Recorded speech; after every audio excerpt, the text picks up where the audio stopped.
اعوذ باللہ من الشیطان الرجیم بسم اللہ الرحمن الرحیم الحمد للہ رب العالمین بارع الخلائق اجمعین باعث الانبیاء والمرسلین خاتم النبیین مولانا ومولانا ابی القاسم المصطفیٰ محمد اللهم صل على محمد وآلہ الطیبین الطاہرین وعجل فرجهم.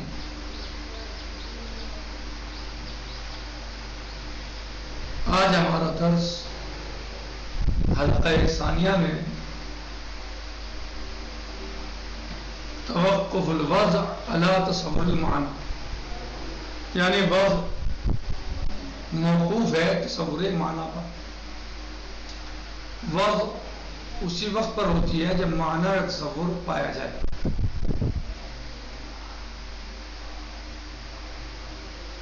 اور یعنی یہ شرط ہے وضع میں، ہر وضع میں، کہ واضح جو ہے وہ اس میں مباشر یعنی واضح تصور کرے معنی کا. کس کے معنی کا؟ جس لفظ کے وضع کرنے کا وہ ارادہ کر رہا ہے، یعنی مباشرتاً ڈائریکٹ واضح ارادہ کرے، تصور کرے.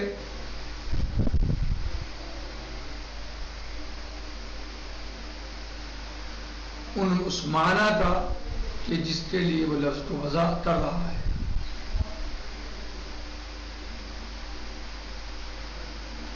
اس لیے کہ وضع جو ہے وہ حکم کے طریقے سے ہے.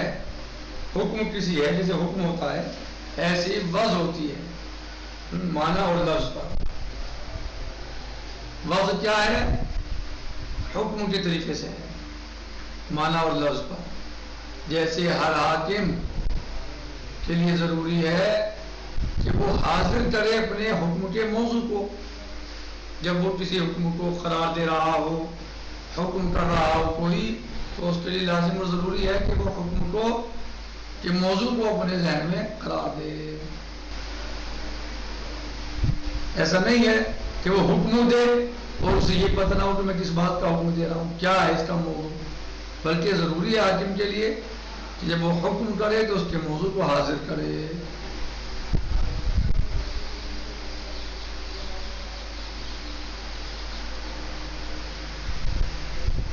اور تصور معنی کبھی استحضار مباشر کے ساتھ ہوتے ہیں، یعنی ذہن میں ڈائریکٹ ادھر لفظ مثلا جو ہے وہ بولا اور اس کے معنی حاضر ہو جائیں ڈائریکٹ.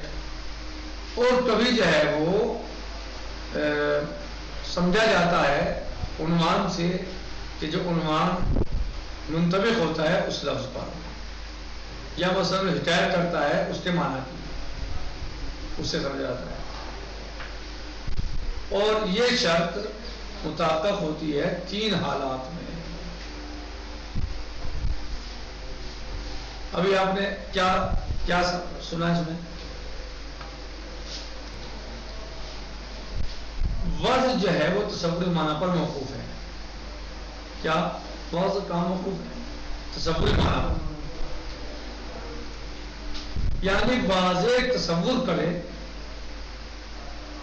اس معنی کا کہ جس کے لیے لفظ کو وضع کر رہا ہے. کیوں؟ یعنی واضح تصور کرے ان معنی کا یا اس معنی کا جس کے لیے وہ لفظ وضع کر رہا ہے. کیوں؟ کیونکہ واضح حاکم کے طریقے سے ہے. جیسے حاکم ہوتا ہے، اگر حاکم حکم تو کرے لیکن اس کے موضوع کو ذہن میں حاضر نہ کرے تو کیا وہ حکم ہوگا؟ کیا وہ صحیح ہوگا کہ وہ مانا جائے یا حکم لگایا جائے؟ نہیں.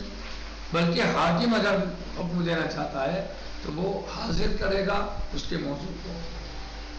اور اب یہ تصور معنی کبھی حاضر ہوتے ہیں ڈائریکٹ، جیسے لفظ بولا یا وضع کیا فوراً اس کے معنی حاضر ہو گئے، یا کبھی کبھی اس کا عنوان حاضر کیا جاتا ہے، ہوتا ہے جو منطبق ہوتا ہے اس پر، اور جو اس کے معنی کی حکایت کرتا ہے. اور یہ شرط جو ہے 3 حالات میں متحقق ہوتی ہے.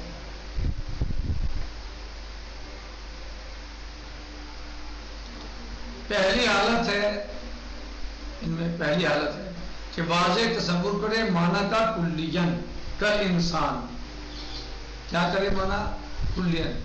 انسان ایک کلی ہے، کلیاً تصور کرے.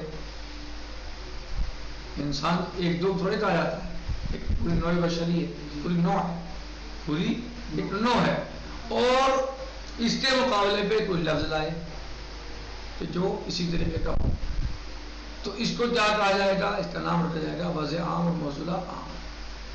وضع عام اور موصولہ عام، یعنی جو وضع ہے وہ بھی عام ہے، اور جس کے لیے وضع کیا گیا وہ بھی عام ہے. مثلا انسان عام ہے خاص ہے؟ عام ہے. انسان عام ہے، بہت سارے انسان ہیں، کروڑوں لاکھوں اربوں انسان پائے جاتے ہیں دنیا میں. صحیح. تو اب جو اس کے مقابلے پہ لا رہا ہے لفظ، مثلا اس کے مقابلے میں لفظ لائے جو اس وہ بھی کلی ہو، تو یہاں پر جیسے وضع عام اور موصولہ عام کہا جائے گا.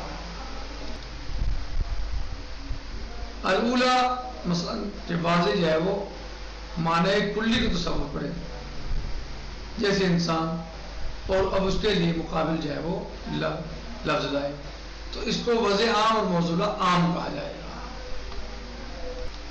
دوسرے یہ حالت ثانیہ کیا ہوگی کہ واضح تصور کرے معنی جزئیہ کا. واضح کیا تصور کرے؟ معنی جزئیہ کا، یعنی جو اس کے جزئی معنی ہو، کل نہ ہو بلکہ جز ہو. جیسے زید. زید کیا ہے؟ انسان کا جز ہے نا، کل انسان تو ہے نہیں. زید، یہ زید یعنی سارے انسان زید ہیں؟ نہیں، انسان ایک نوع ہے. اب اس کی ایک یعنی جو ہے وہ ایک جز جو ہے وہ زید ہے، نوع بشری کا ایک جز زید ہے. تو اس کو کیا کہا جائے گا؟ جو اس کے مقابل پھر لفظ بیزائی اور لفظ لائے اس کے مقابل، تو اس کو کیا کہا جائے گا؟ وضع خاص اور موصولہ خاص. وضع خاص اور موصولہ خاص، یعنی زید جو ہے وہ کل نہیں ہے، زید جو ہے وہ جز ہے انسانیت کا مثلا. صحیح. اب ایسے ہی اس کو جو معنی لایا ہے اس کے مقابل لفظ لایا تو وہ بھی خاص ہی ہوں، تو اسے کیا کہا جائے گا؟ وضع خاص موصولہ خاص. کہہ رہے ہیں کہ توقف الوضع علی تصور المعنی، وضع موقوف ہے تصور معنی پر. فاشترط فی کل وضع یباشرہ الواضع، شرط ہے ہر وضع میں کہ واضح اس سے ڈائریکٹ جائے، یعنی وضع کرے.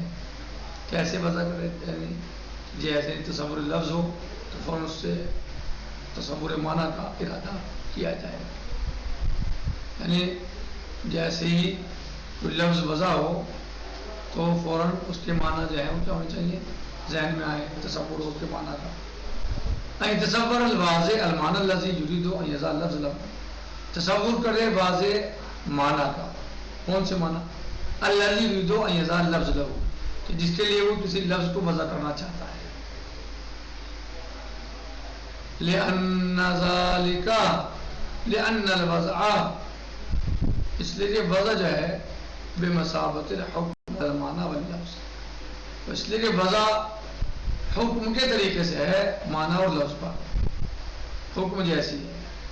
وَكُلُّ حَاكِمٍ لَا بُدَّ لَهُ، اور ہر حاکم کے لیے ضروری ہے، ہر حاکم کے لیے ضروری ہے من استحضار موضوع حکم ہی اندجال ذات الحکم، کہ وہ حاضر کرے اس موضوع حکم کو. کب؟ جب وہ کسی حکم کو قرار دے رہا ہو، کوئی حکم کر رہا ہو. جب حکم کر رہا ہو تو اس کے لیے لازم و ضروری ہے کہ وہ اس کے موضوع کو بھی حاضر کرے.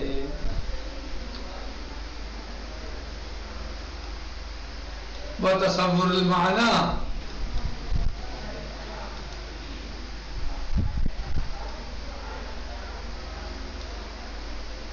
اور تصور معنی تارتن تصور معنی کبھی یکون و باستظہاری مباشرتاً، کبھی وہ ڈائریکٹ اس کو حاضر کیا جاتا ہے ذہن میں مباشرتاً فوراً، وأخرى استظہار عنوان، یعنی یہ تو کبھی کبھی وہ ڈائریکٹ خود حاضر ہوتا ہے، اور کبھی جو ہے وہ عنوان، ایسا عنوان حاضر ہوتا ہے، کیا جاتا ہے ذہن میں کہ جو منطبق ہوتا ہے اس لفظ پر.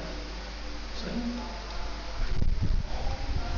وملاحظته بما هو حاکی نظر المعنی، اور وہ حکایت کرتا ہے اس معنی کی. کیا کہہ رہے ہیں؟ کبھی جو ہے وہ ڈائریکٹ حاضر ہوتا ہے لفظ ذہن میں، صحیح، اور کبھی جو ہے وہ ایسے کہ جو اس کی حکایت کرے. معنی کبھی ڈائریکٹ حاضر ہوں گے، اور کبھی ایسے عنوان کے تحت جو اس پر منطبق ہوتا ہو، اس سے سمجھ میں آتا ہو کہ یہ ہے مقصود. وہذا الشرط یتحقق فی ذالک فی ثلاث حالات، اور یہ شرط متحقق ہوتی ہے 3 حالتوں میں. الاولی، یعنی الحالۃ الاولی، ان يتصور الواضع معنی کلیا کالانسان وإذا اللفظ بإزائه، تصور کرے واضح معنی کلی کا، جیسے انسان کے معنی کلی ہیں. انسان ایک نہیں ہوتے، 2 4 10 نہیں ہوتے انسان، بلکہ ایک نوع ہے پوری، تو اربوں لوگ ہیں. وإذا اللفظ بإزائه، اس کے مقابلے پہ یا اس کے لفظ رکھتا ہے، لاتا ہے.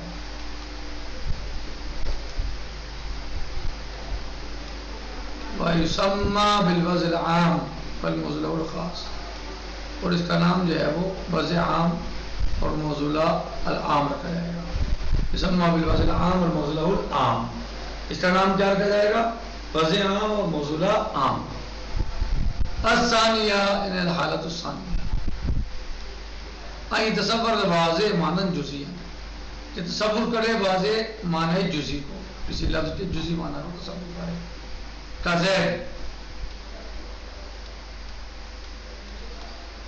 وَإِذَا اللفظ بِإِزَائِهِ، اور لفظ وضع کرے اس کے مقابل رکھے.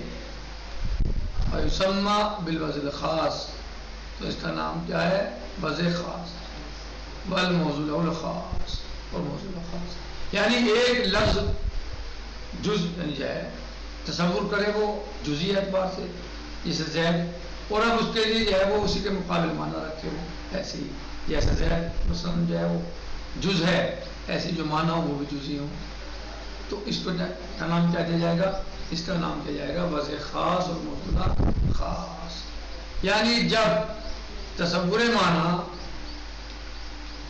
تصور لفظ کے ساتھ کلی طور پر ہوں تو وضع عام موضوع عام، اور جب جزئی ہو لفظ بھی اور اس کے معنی بھی، معنی تصور بھی جزئی ہوگا ظاہر ہے، تو لفظ خاص، وضع خاص اور موضوع خاص اسے کہا جائے گا. آج کا ہمارا یہی تھا، اور الحالۃ الثالثہ انشاءاللہ کل آئے گا. الحمدللہ رب العالمین. السلام علیکم ورحمۃ اللہ وبرکاتہ. فی امان اللہ. خدا حافظ.